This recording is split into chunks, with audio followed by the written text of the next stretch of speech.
Ilan na? Pangilan na yan? Alam ko na kung bakit pala yung gulong.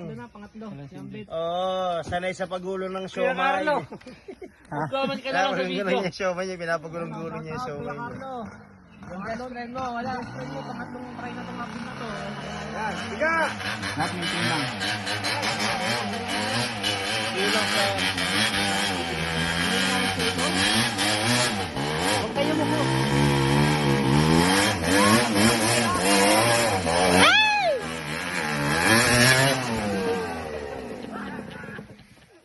Okay na yan.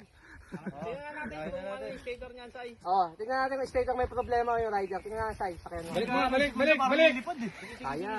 Hindi ko kaya. Ngayon ko lang ulit trail eh, kaya na medyo ano ka, ang tawag ka dito, na naninibago ka. Ganyan ba yung day off mo talaga? Preno.